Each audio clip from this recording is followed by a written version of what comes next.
اگر جسم کا کوئی حصہ پیدائشی طور پر خراب ہو جائے، کسی وجہ سے جل جائے یا کسی چوٹ کے نتیجے میں شدید مجروح ہو جائے تو پلاسٹک سرجری کے ذریعے اسے ٹھیک کرنا ممکن ہے، اور اس کی مدد سے اعضاء کو پہلے سے زیادہ خوبصورت بھی بنایا جا سکتا ہے۔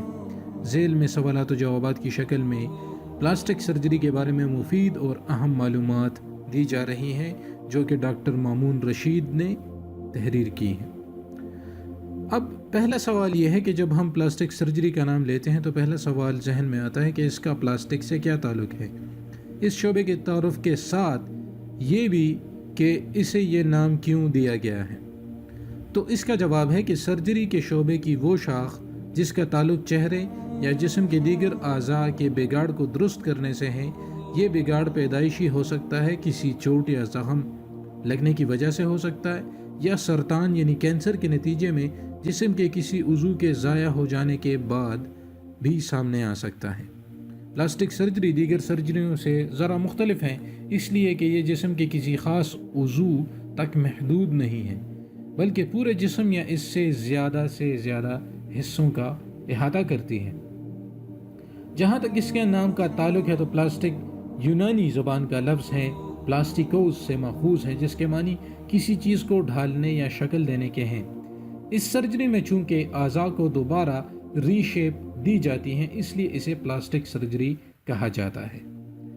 اب اس کی اقسام اور اس میں فرق کیا ہے، تو اس کی دو بنیادی اقسام ہیں: تعمیری سرجری جسے کنسٹرکٹیو سرجری کہتے ہیں، اور زیبائشی سرجری۔ تعمیری سرجری میں جسم کا جو حصہ خراب یا مکمل طور پر ختم ہو چکا ہو اسے دوبارہ بنایا جا سکتا ہے۔ دوسرے لفظوں میں یوں کہا جا سکتا ہے کہ ایک نارمل چیز کو نارمل شکل میں ڈھالنا ہوتا ہے۔ اس کے برعکس زیبائشی سرجری میں ایک نارمل حصے کو مزید بہتر اور خوبصورت بنانے کی کوشش کی جاتی ہے۔ اگر سرجری کسی ضرورت کے تحت کی جا رہی ہے تو ظاہر ہے کہ وہ اس ضرورت کو پورا کر دیتی ہے، لہٰذا یہ ایک فائدہ مند چیز ہے۔ اس سے انسانی زندگی اور صحت پر مثبت اثرات پڑتے ہیں۔ زیبائشی سرجری کا مریض کے عمومی صحت سے کوئی تعلق نہیں ہوتا، بلکہ وہ اپنے شوق سے جسم کے کسی حصے کو مزید خوبصورت بنوانا چاہتا ہے۔ ایسی سرجریوں میں بھی مریض کی صحت کے حوالے سے کافی محتاط ہوتے ہیں تاکہ اسے خوبصورت بناتے ہوئے ہم اس کی صحت کو کوئی ضرر نہ پہنچائیں۔ صحیح مریض کا چناؤ کیا جائے اور مکمل احتیاطی تدابیر کے ساتھ پلاسٹک سرجری کی جائے تو اس کا کوئی نقصان نہیں ہوتا۔ بہت سی صورتوں میں مریض کے خواہشات اور توقعات حقیقی نہیں ہوتی، اس لیے اس کا مکمل معائنہ کرنے، اسے سرجری کے مثبت اور منفی اثرات سے مکمل طور پر آگاہی دینے اور نتائج کے بارے میں اچھی طرح بتانے کے بعد ہی کوئی قدم اٹھایا جاتا ہے۔ آج کل لوگوں میں لائپوسکشن کروانے کا رجحان بہت بڑھ رہا ہے۔ اس کے اشتہارات میں چربی کی بہت زیادہ جسم سے نکلتے دکھائی جاتے ہیں۔ انہیں دیکھ کر مریض سمجھتا ہے کہ سرجری کے بعد وہ مکمل طور پر دبلا پتلا ہو جائے گا، حالانکہ ایسا ممکن نہیں ہوتا۔ اگر ایک خاص حد سے زیادہ چربی جسم سے نکالی جائے تو مریض مختلف بیماریوں کے زد میں آ سکتا ہے۔ اس لیے زیبائشی سرجری میں ڈاکٹر اور مریض کا متفق ہونا ضروری ہے۔ مریض کو اچھی طرح سے معلوم ہونا چاہیے کہ اس کی توقعات کیا ہیں، اس سلسلے میں کیا کچھ ممکن ہے اور کیا ممکن نہیں ہے، ورنہ بعد میں وہ عدم اطمینان کا شکار رہے گا۔ لائپو کا مطلب ہے چربی اور سکشن کے معنی ہے کھینچنے۔ اس آپریشن میں جسم کی فالتو چربی کو خارج کیا جاتا ہے۔ یہ ٹیکنیک پیٹ کے اوپر اور نچلے حصوں، کمر کے اطراف، رانوں، بازوؤں، کمر اور بغلوں پر استعمال کی جاتی ہے۔ اس کے لیے عمر کی کوئی قید نہیں ہے اور یہ تمام لوگوں کے لیے ہے جو غذا میں احتیاط اور ورزش کے باوجود فالتو چربی سے نجات حاصل نہیں کر پاتے۔ ورزش بیرونی چربی کے خاتمے کے لیے کارآمد ہے، لیکن وہ ان لوگوں میں اچھے نتائج نہیں دیتی جن کے اعضاء پر چربی کی تہیں جم چکی ہوں۔ ایسے لوگوں کے لیے یہ سرجری نہایت مفید ہے۔ اب زیبائشی پلاسٹک سرجری کن صورتوں میں کروانی چاہیے؟ اگر آپ میں بھی کوئی ہیں ایسے جن کی شکل و صورت خوبصورت نہیں ہے اور وہ اپنے آپ کو پلاسٹک سرجری کے ذریعے خوبصورت بنانا چاہتے ہیں تو یہ ویڈیو آپ کے لیے بہت اہم ہے، اور یہ حصہ جو کہ میں آپ کے ساتھ شیئر کر رہا ہوں۔ جسم پر کسی بھی ایسی چیز کی موجودگی جو آپ کو تکلیف دے رہی ہو، آپ کے خیال میں وہ نارمل نہ ہو، تو اسے ہٹانے کے لیے پلاسٹک سرجری کی جا سکتی ہے۔ اگر کوئی چیز آپ کے چہرے یا جسمانی ساخت کو بدنما کرنے کا باعث بن رہی ہے اور کسی نقصان کے بغیر اس میں بہتری لائی جا سکتی ہے، تو میرے خیال میں اس کی سرجری کروانے میں کوئی حرج نہیں ہے۔ اب اگر کسی جسم کا کوئی حصہ ختم یا خراب ہو چکا ہو تو اسے دوبارہ کیسے بنایا جا سکتا ہے؟ اس سلسلے میں یہ دیکھنا چاہیے کہ وہ جسم کا کون سا حصہ ہے۔ مثال کے طور پر چھاتی کے سرطان یعنی بریسٹ کینسر کی صورت میں بریسٹ کو ہٹایا جاتا ہے، جسے پلاسٹک سرجری کے ذریعے دوبارہ بنایا جا سکتا ہے۔ جسم کے مختلف حصوں سے جلد اور چربی لے کر نئی چھاتی بنائی جاتی ہے اور یہ کافی کارآمد اور کامیاب طریقہ ہے۔ تاہم کچھ صورتوں میں مصنوعی چھاتی بھی لگا دی جاتی ہے۔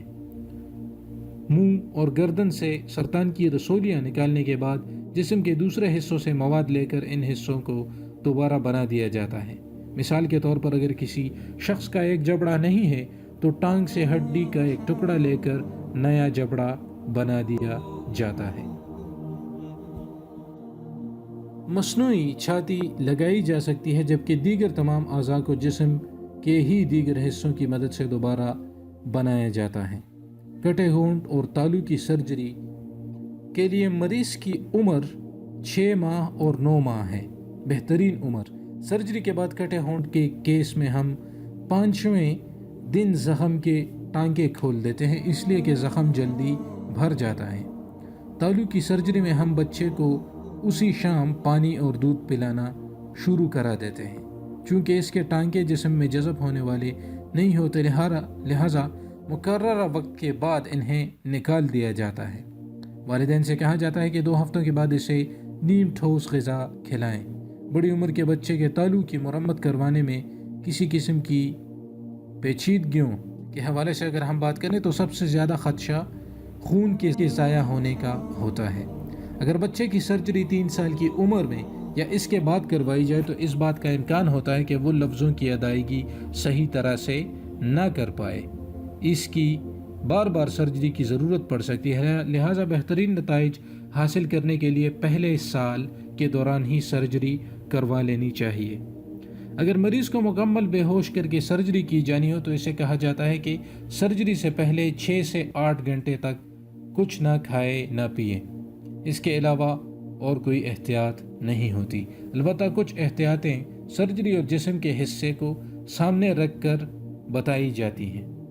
معمولی کٹے ہوئے حصے کو بر دینے اور چھوٹے زخم یا نشان کو ہموار کر دینے میں تقریباً 10 منٹ لگتے ہیں۔ زیادہ وقت ان سرجریوں میں لگتا ہے جن میں سرطان کی وجہ سے ضائع ہونے والے اعضاء کو نئے سرے سے بنانا ہو، خصوصاً سر اور گردن کی کینسر کی سرجری کافی طویل ہوتی ہے، جس میں 11 سے 12 گھنٹے بھی لگ سکتے ہیں۔ آج کل لوگوں میں مصنوعی بال لگوانے کا رجحان بھی کافی زیادہ ہے، اگرچہ اس کا عمومی صحت سے کوئی تعلق نہیں، لیکن اگر کسی شخص کے بال گر چکے ہوں، وہ مالی استطاعت نہ رکھتا ہو اور پھر کوئی اچھا سرجن بھی میسر آ جائے تو بال لگوانے میں حرج نہیں۔ اس سرجری میں مریض ہی کے گردن سے بال لے کر سر میں چھوٹے چھوٹے سوراخ کر کے ایک بال اس میں لگا دیتے ہیں۔ شروع میں لگائے گئے تمام بال گر جاتے ہیں، لیکن ان کی جڑیں سر کے اندر رہ جاتی ہیں۔ اس کے بعد اندازاً 2 یا 3 ماہ بعد وہ دوبارہ اگتے ہیں اور بالوں کی کمی پوری ہو جاتی ہے۔ جب کسی فرد کے چہرے پر تیزاب گرتا ہے تو سب سے پہلے یہ دیکھا جاتا ہے کہ اس کی آنکھوں کو نقصان تو نہیں پہنچا۔ اگر وہ زخمی ہوئی ہوں تو انہیں پانی سے دھویا جاتا ہے اور ماہر امراض چشم کی خدمات لی جاتی ہیں۔ اس کے بعد کوشش کی جاتی ہے کہ چہرے کے متاثرہ حصے کو پانی سے صاف کیا جائے تاکہ تیزاب کے اثرات چہرے سے مکمل طور پر ختم ہو جائیں۔ پھر یہ اندازہ لگایا جاتا ہے کہ جلد کتنی متاثر ہوئی ہے اور پلاسٹک سرجری کے ذریعے اسے کیسے نارمل کے قریب لایا جا سکتا ہے تاکہ وہ بھی ایک نارمل انسان کی طرح زندگی گزار سکے اور اپنے چہرے کو دوسروں کے سامنے بے نقاب کرنے میں ہچکچاہٹ محسوس نہ کرے۔ سرجری بذات خود مہنگی نہیں ہے، بلکہ اسے عملی جامہ پہنانے کے لیے جو اشیاء استعمال کی جاتی ہیں وہ مہنگی ہیں۔ مثال کے طور پر ترقی یافتہ ملکوں میں فیس لفٹنگ کے لیے مختلف داغے متعارف کروائے گئے ہیں جو تھریڈ لفٹس کے نام سے جانے جاتے ہیں جن کی قیمت بہت زیادہ ہے، لیکن ہمارے ہاں یہ چیزیں میسر نہیں ہیں زیادہ تر۔ تو ناظرین، یہ تو تھی پلاسٹک سرجری کے حوالے سے ایک طویل گفتگو۔ اگر آپ میں سے کوئی کرنا چاہتا ہے، آپ میں سے کوئی خدا نخواستہ تیزاب سے جل گیا ہے یا کینسر ہے کسی کو، یا آپ ویسے ہی جسم کی ایک حصے سے چربی لے کر دوسرے حصے پر لگانا چاہتے ہیں، تو یہ جو انسٹرکشنز اور یہ جو انفارمیشن میں نے آپ کو دی، یہ ڈاکٹر مامون رشید صاحب کی جانب سے آپ اردو پوائنٹ پہ جا کر یہ چیک کر سکتے ہیں۔ تو یہ اس پر آپ عمل پیرا ہو سکتے ہیں، لیکن جب بھی آپ کوئی اس طرح کی سٹیپ فالو کریں تو ضرور ڈاکٹر سے مشورہ کریں، کیونکہ آپ کے جسم کے ہارمونز ڈفرینٹ ہوتے ہیں، بلڈ گروپ ڈفرینٹ ہوتا ہے، تو اس لیے ڈاکٹر سے رجوع کرنا بہت ضروری ہے۔ ایز اے جنرل انسٹرکشن یہ ویڈیو آپ کے لیے کرامت ہے، اس کو ضرور شیئر کریں تاکہ جو لوگ پلاسٹک سرجری کے حوالے سے انفارمیشن چاہتے ہیں انہیں یہ پہنچ سکے، اور مجھے اپنی دعاؤں میں ضرور یاد رکھیے گا۔ اجازت چاہتا ہوں، اللہ حافظ۔